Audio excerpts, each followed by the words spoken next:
Channel पर वापस स्वागत है। आज हम 2025 की सबसे रोमांचक साईफाई फिल्मों में से एक शेनो में गहराई तक उतरने वाले हैं। यह एक ऐसी फिल्म है जिसमें रहस्य, भावनाएं और एलियन खतरा सब कुछ एक ही जबरदस्त कहानी में समाया हुआ है। मूवी स्टार्ट होती है क्रिएटर जैसे ऑब्जेक्ट से जो जमीन की तरफ आ रहा होता है। वो ऑब्जेक्ट आकर एक डेजर्ट में गिरता है। वहाँ एक हंटर और उसका डॉग होता है। उसका डॉग फौरन से वहाँ जाता है, लेकिन ये देखकर डर जाता है और वहाँ से भाग जाता है। जबकि हंटर को एक अजीब सी रोर की आवाज सुनाई देती है, जिसकर सुनकर वो गन उठाकर फायर के लिए रेडी हो जाता है। फिर सीन कट होता है और हम इस मूवी की मेन कैरेक्टर रैनी को देखते हैं, जिसको अजीब पेट्स पालने का शौक था। फिर हम देखते हैं कि रैनी अपनी लिजर्ड पेट को जला रही होती है क्योंकि वो मर गया था। वो अपनी मदर से कहती है कि वो उसे स्टोर लेके जाए ताकि वो अपने पेट्स का खाना ले सके। हम उसकी मदर के बॉयफ्रेंड को देखते हैं, जिसे रैनी बिल्कुल इग्नोर कर देती है। ये देखकर कि उसकी मदर का बॉयफ्रेंड उसे तानता है, रैनी को इस बात पे गुस्सा आ जाता है और वो उसकी कार पर स्क्रैच मार देती है। अगली सीन वो रेडी होकर स्कूल आ जाती है। हम वहाँ देखते हैं कि रैनी का कोई दोस्त नहीं है और सब लोग उसे तंग करते हैं। इसी वजह से वो जानवरों को अपना अच्छा दोस्त मानती है। फिर जब स्कूल से छुट्टी होती है तो उसकी माँ उसे पिक करने आती है। रैनी ये नोटिस करती है कि उसकी मदर का बिहेवियर थोड़ा चेंज है, जिससे वो समझ जाती है कि उन गाँव के बॉयफ्रेंड से कुछ झगड़ा हुआ है। वो अपनी मदर को कहती है कि वो उसे छोड़ दे, बट उसकी मदर कहती है कि मुझे उससे प्यार है और मुझे उसके साथ अच्छा फील होता है। फिर वो घर आती है, अपने क्रीपी एनिमल्स को फीड देती है और उनके साथ खाना खाती है। फिर सीन शिफ्ट होता है रात को। जब सब डाइनिंग टेबल पर बैठे थे तो रैनी की मदर का बॉयफ्रेंड कार्स पर स्क्रैचेस का बताता है और साथ ये भी बताता है कि माइक्रोवेव से बहुत गंदी स्मेल आ रही है, जिस पर लिंडा बताती है कि उसने ओवन में मरा हुआ चूहा गर्म किया था स्नेक के लिए। ये देखकर उसकी मदर का बॉयफ्रेंड बहुत गुस्सा हो जाता है और उस पर चिप उठा के मारता है। रैनी इस रोड पे हीवर से तंग आकर घर से एटीवी बाइक लेके बाहर निकल जाती है। वो डेजर्ट में एक जगह अपनी एटीवी बाइक ले जाकर रोने लग जाती है। तभी उसे वही क्रिएटर नजर आता है। वो उसके पास जाती है, जिसमें से एक अजीब तरह का मॉन्स्टर निकलता है जो ट्रक से बंधा हुआ था। रैनी पहले तो डर जाती है, लेकिन बाद में वो उसकी मदद करती है और वहाँ से भागकर घर आ जाती है। वो घर आकर देखती है कि उसकी मदर और उनके बॉयफ्रेंड की बहस खत्म हो गई है। फिर सुबह होती है और रैनी देखती है कि उनके घर के ऊपर से बहुत सारे हेलीकॉप्टर्स गुजर रहे हैं। तो उसे उस मॉन्स्टर की फिक्र होती है। उस मॉन्स्टर की मदद के लिए वो स्कूल में एक लिस्ट बनाती है। वो अपने दोस्तों से अलग किस्म के टूल्स मांगती है। घर आते ही उसके पेरेंट्स उसे बुलाते हैं और 24 घंटों के लिए एक सोबर कॉइन देते हैं, जिसको रैनी बिल्कुल भी एक्सेप्ट नहीं करती और वहाँ से अपने रूम में चली जाती है। फिर चुपके से वो अपने मदर की फ्रेंड की कार के कीज उठा लेती है और कार में से एक वोडका निकालती है। उसे कार में से वोडका के साथ साथ एक गन भी मिलती है। वो ये सारी चीजें इकट्ठी करती है और डेजर्ट में मॉन्स्टर को ढूंढने निकल जाती है। अब रैनी डेजर्ट के वही स्पॉट पर ड्राइव करती है। पहले तो उसे वो क्रिएचर नहीं दिखाई देती, पर फिर वो बाइनोकुलर्स को यूज करती है तो उसे वो क्रिएचर क्रिएटर के अंदर मिलता है। फिर वो हवा में गन से टेस्ट शॉट करती है, लेकिन बेस्ट बिल्कुल भी रिएक्ट नहीं करता। फिर रैनी उसके पास जाती है और कैमरा सेट करती है, फिर भी क्रिएचर हिलता तक नहीं। तो रैनी सोचती है कि शायद वो मर गया है, तो वहाँ से वापस जाने लगती है। अचानक से क्रिएचर रैनी पर जंप करता है और उसे ग्राउंड पर गिरा देता है। उसके बाद वो रैनी को सूंघने लग जाता है, फिर थोड़ा दूर हट जाता है। तो रैनी पहली बार उसे क्लियरली देखती है और कंफर्म करती है कि वो तो एक एलियन है। उससे बात करने की कोशिश करती है और एक सेब ऑफर करती है, लेकिन वो मॉन्स्टर उसे नहीं खाता। उस वक्त हेलीकॉप्टर्स वापस आसमान से उड़ते हुए गुजरते हैं और रैनी एलियन को समझाने की कोशिश करती है कि यहाँ खतरा है। शाम को रैनी घर वापस आती है और रियलाइज करती है कि वो गन जो अपनी मदर की फ्रेंड की गाड़ी से लेकर गई थी वो गुमा चुकी है। यह शायद वो डेजर्ट में क्या है। जब वो कमरे से निकलती है तो उसकी मदर का फ्रेंड बिल्कुल सामने काउच पर बैठा होता है। उसने ड्रिंक किया होता है। वो रैनी से कहता है कि वो अपनी माँ को उसके बारे में कुछ भी मत बताए। वो यहाँ पर अपनी कीज के बारे में भी पूछता है और रैनी प्रिटेंड करती है कि जैसे उसे कुछ भी नहीं पता। जब वो बाहर जाती है तो शॉक हो जाती है जब उसे बुशेस में यानी झाड़ियों में वही एलियन मॉन्स्टर मिलता है। वो उसे कहती है कि चले जाओ, लेकिन वो नहीं सुनता। तो रैनी अपना एटीवी लेती है और डेजर्ट की तरफ निकालती है ताकि एलियन उसका पीछा करे। अब डेजर्ट ने रैनी एलियन को छोड़ ही देती है। तभी क्रिएचर उसके सामने आ जाता है और अपना मुंह खोलता है, जिसकी गोल्डन टेंटिकल्स निकलते हैं जो रैनी के चेहरे पर फैल जाते हैं। कुछ सेकंड्स तक रैनी की बॉडी हवा में रहती है। जब वो होश में आती है तब तक सुबह हो चुकी होती है और एलियन सो रहा होता है। रेनी उसे हक करती है और डिसाइड करती है कि वो उसे छोड़कर नहीं जा सकती, इसलिए वो उसे घर ले जाती है और सेलर में छुपा लेती है। अब उधर डेजर्ट में हेलीकॉप्टर्स और इन्वेस्टिगेशन टीम अब इस मिस्टीरियस ऑब्जेक्ट को ढूंढ रहे होते हैं जो आसमान से गिरा था।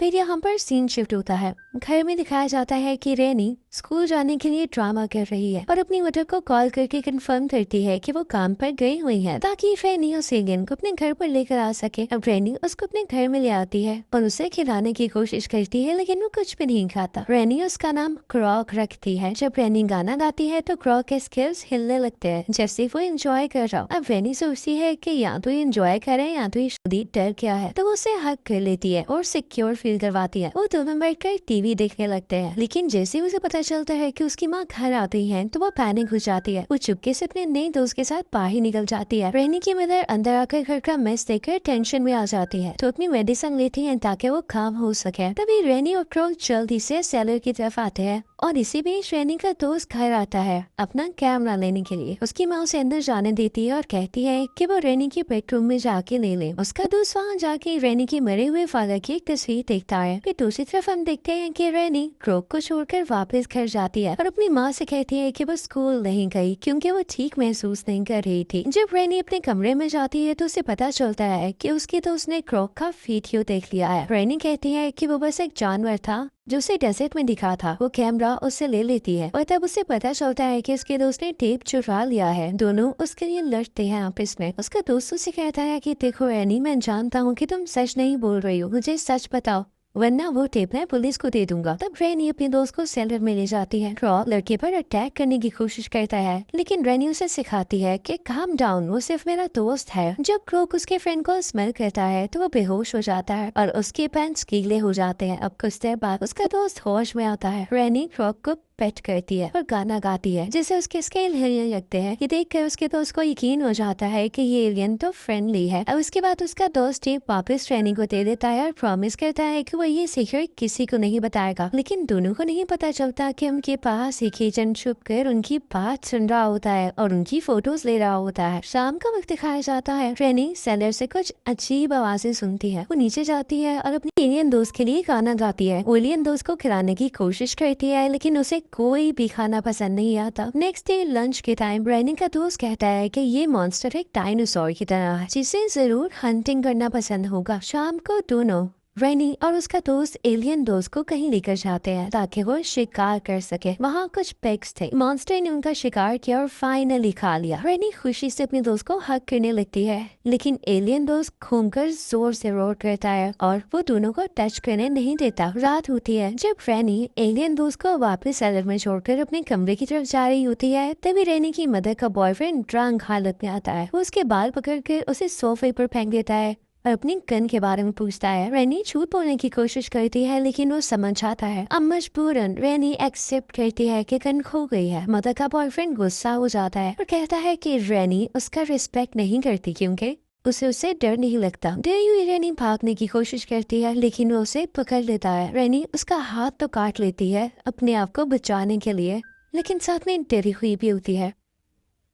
अब वो उसे गुस्से में दीवार पर फेंक देता है और उसके ऊपर चढ़कर गला दबाने की कोशिश करता है। रेनी की चीख सुनकर फौरन से उसकी माँ वहाँ पर आती है और अपने फ्रेंड को दूर करती है। तभी सेलर में बंद एलियन दोस्त सबको सुनकर गुस्से में आ जाता है और दीवार पे जोर जोर से मारने लगता है। पूरा का पूरा घर हिलने लगता है जैसे अर्थक्वेक आ गया हो। कुछ मिनट बाद वो रुक जाता है। अब इस सीन के बाद रेनी की माँ फाइनली अपने बॉयफ्रेंड से ब्रेकअप कर लेती है। जब वो जाने से हिचकिचाता है यानी हेजिटेट करता है तो रेनी की माँ एक बियर बोतल दीवार पर मारती है जिससे वो चला जाता है। सीन शिफ्ट होता है। माँ रेनी को चेक करने जाती है, लेकिन रेनी बहुत गुस्से में होती है कि उसकी माँ ने सिचुएशन को इतना बढ़ने ही क्यों दिया। वो सेलर में जाकर अपने इंडियन दोस्त को याद दिलाती है कि उसे काम रहना है, उसे किसी को शो नहीं करना कि वो यहाँ पे रहता है। रेनी भी थोड़ी ही देर में वहीं पर सो जाती है। अगली सुबह हो जाती है। रेनी के पास एक एजेंट आता है। वो उससे कहता है कि उसे वो गन मिल रही है जो उसकी माँ के बॉयफ्रेंड के नाम पर रजिस्टर्ड थी, लेकिन उस पर लास्ट फिंगरप्रिंट्स रेनी के हैं। रेनी बहाना बनाकर कहती है कि वो सिर्फ डेजर्ट में जाकर कैंस पर शूट कर रही थी। तो एजेंट कहता है कि कल वो अभी के लिए सॉफ्ट रहेगा और अपना बिजनेस कार्ड दे देता है, लेकिन उसे वार्न करता है कि अगर रेनी ने कॉल करके इन्फॉर्मेशन नहीं दी तो वो वारंट और हैंडकफ के साथ वापस आएगा। सीन शिफ्ट होता है। रेनी की माँ देखती है कि घर में पानी नहीं आ रहा तो वह प्लम्बर को बुलाती है।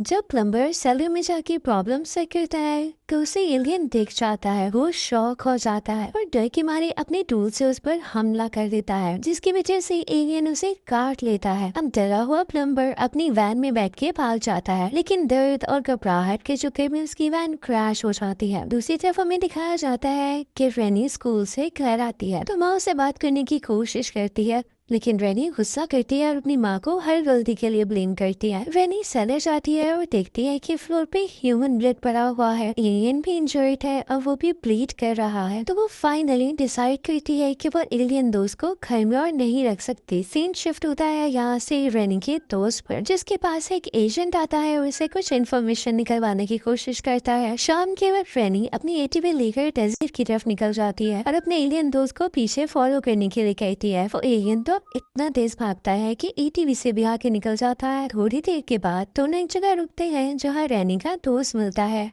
रेनी उसे बताती है कि वो सोच रही है एलियन को अपनी मदर के बॉयफ्रेंड की वैन में बंद करके एक दूर जगह तक ले जाए जहाँ उसे कोई ढूंढ ना सके। रेनी का दोस्त उसे बताता है कि एजेंट उसके पास भी आया था और उसने धमकी दी थी कि अगर उसने इन्फॉर्मेशन नहीं दी तो उसके इमिग्रेंट रिलेटिव्स को डिपोर्ट कर दिया जाएगा, लेकिन वो कहता है कि उसने कुछ नहीं बोला, सब राज रखा। रेनी क्रोक को डेजर्ट के बीच एक बड़े से बॉक्स में छुपा देती है और वो बस घर आ जाती है। जब वो वैन में बैठने जा रही होती है तभी ट्रंक माँ का बॉयफ्रेंड आता है हाथ में गन लेकर। वो उसे वैन से खींचकर बाहर निकालता है। फिर वो रेनी और उसकी मदर दोनों को घर में बिठाकर रोना धोना शुरू करता है। कोई उससे प्यार नहीं करता वगैरह वगैरह। वो इतना गुस्सा होता है कि टेबल ही तोड़कर फेंक देता है। सीन शिफ्ट होता है डेजर्ट में जहाँ एजेंट्स का ग्रुप उस बॉक्स तक पहुँचता है, लेकिन जब वो उसके अंदर देखते हैं तो वो खाली मिलता है। क्रॉक पहले ही बॉक्स तोड़कर वापस घर की तरफ आ रहा होता है। घर में रेनी की मदर का बॉयफ्रेंड रेनी की माँ को मार रहा होता है और माँ चीख कर अपनी बेटी को भागने का कहती है। रेनी भागने की कोशिश करती है, लेकिन उसकी माँ का फ्रेंड उसके पीछे जाके उसका चेहरा वैन की साइड पे पटक देता है। फिर वो गन पॉइंट करके कहता है कि तुम्हारी वजह से तुम्हारी माँ मेरे से प्यार नहीं करती। तभी क्रॉक आकर उसे मारता है और उसका काम तमाम कर देता है। रेनी क्रॉक को रोकने की कोशिश करती है, लेकिन वो जोर जोर से रोर करता है और जंगल की तरफ भाग जाता है। कुछ देर बाद रेनी का दोस्त घर पहुंचता है और उसके माँ के बॉयफ्रेंड की डेड बॉडी देखकर शॉक में उल्टी कर देता है। वो बताता है कि उसने एजेंट से बात कर ली है। तभी एजेंट घर से बाहर आता है और एटीवी के टायर्स पर गोली मार देता है। एजेंट रेनी को चेयर पर बांध देता है और उसकी टीम रेनी के बालों में इक्विपमेंट लगाकर उसे कंप्यूटर से कनेक्ट करते हैं। कंप्यूटर कंफर्म करता है कि रेनी और एलियन दोस्त के बीच का बॉन्ड सबसे स्ट्रांग है। एजेंट रेनी की उंगली तोड़ देता है ताकि वो चीखे और क्रॉक भागकर उसके पास है। अब वैसा ही होता है। जैसे ही वो चीखती है क्रॉक सब कुछ सुनकर वापस घर की तरफ आता है। वो सीधा ट्रैप में फंस जाता है जहाँ उसे लगातार यानी कॉन्टिन्यूसली टॉर्चर दिया जाता है जब तक वो बेहोश न हो जाए। रेनी उसे बचाने की कोशिश करती है, लेकिन एजेंट उसके मुंह पर मास्क लगाकर उसे बेहोश कर देता है। क्रॉक को एक गवर्नमेंट फैसिलिटी में ट्रांसफर किया जाता है। रेनी एक खाली कमरे में चेयर से बंधी होती है। एजेंट उसे जगाता है तो वो उसके मुंह पर स्पिट कर देती है। वो कहती है कि क्रॉक उसका दोस्त है, लेकिन एजेंट कहता है कि वो डेंजरस है। वो कहता है कि वो पहली इंसान है जो जिंदा बची है। वो कहता है कि ये वो एलियन है जो इंसानों पर हमला करते हैं और फ्यूचर में भी अटैक कर सकते हैं, तो ये हमारे दोस्त हो ही नहीं सकते। उसका ये ख्याल था कि वो उसके पॉइंट से एलियन पर स्टडी कर सके। फिर एजेंट उसे धमकी देता है कि अगर वो ना मानी तो कुछ भी गलत कर देगा। अब सीन शिफ्ट होता है और रेनी की माँ उससे मिलने आती है। वो कहती है कि उसने लेटर पढ़ लिया है जो उसने पहले लिखा था और हर चीज के लिए उससे माफी मांगती है। रेनी के दिमाग में एक प्लान आता है कि वो अपनी उंगली को तोड़ दे। वो अपनी उंगली तोड़ देती है। जैसे ही उसकी चीख फैसिलिटी में घुसती है एजेंट भाग कर आता है और उसका मुंह बंद करने की कोशिश करता है। तभी रेनी उसे काट लेती है। क्रॉक गुस्से में प्लेटफॉर्म तोड़कर खुद को आजाद कर लेता है और जो गार्ड्स उसे रोकने की कोशिश करते हैं उन्हें मार देता है। अलार्म्स बजने लगते हैं, लाइट्स ब्लिंक करने लगती हैं। क्रॉक लैब से निकलकर कॉरिडोर्स में भागता है और जो भी उसके रास्ते में आता है वो उसे मार देता है। रेनी की माँ अपनी बेटी के लिए परेशान होती है और वो उसके पास जाने की कोशिश करती है, लेकिन डोर्स लॉक्ड होते हैं तो वो वेंट्स के थ्रू निकलने लगती है। कॉरिडोर में उन्हें डेड बॉडीज पड़ी हुई मिलती है। वो शॉक हो जाती है। एजेंट और उसका पार्टनर अपने वेपन्स रेडी करते हैं और दरवाजे पे एम करते हैं, लेकिन क्रॉक दोनों को मारता है और वो बेहोश हो जाते हैं। क्रॉक उन्हें मारने ही वाला होता है, लेकिन रेनी उसे रोक लेती है और उसे काम डाउन करती है। फिर वो एजेंट की कीज लेकर अपने हाथ खोल लेती है। दोनों मिलकर फैसिलिटी से भाग जाते हैं। बाहर रेनी और इंडियन दोस्त कार में बैठने की कोशिश कर रहे होते हैं, तभी एजेंट वापिस आ जाता है और उन पर गोलियां चलाने लगता है। रेनी और एलियन कार के पीछे छुप जाते हैं, लेकिन एजेंट फायरिंग करता रहता है। क्रॉक रेनी को बचाने के लिए बाहर निकलता है और एजेंट उसके ऊपर बार बार फायर करता है। भी वो एजेंट तक पहुंचता है और उसे मार देता है। रेनी भाग कर क्रॉक के पास आती है और देखती है कि वो मर गया है। सीन चेंज होता है कुछ दिन बाद, जब रेनी की माँ रेनी और उसका दोस्त पिकनिक कर रहे होते हैं, और फिर अगला सीन दिखाया जाता है एक गवर्नमेंट लैब में, जहाँ साइंटिस्ट क्रॉक की बॉडी को स्टडी कर रहे होते हैं। तभी हमें उसकी बॉडी में हलचल महसूस होती है, जिससे पता चलता है कि वो अभी भी जिंदा है, मरा नहीं है। इसी के साथ ये मूवी एंड हो जाती है। Thank you for watching.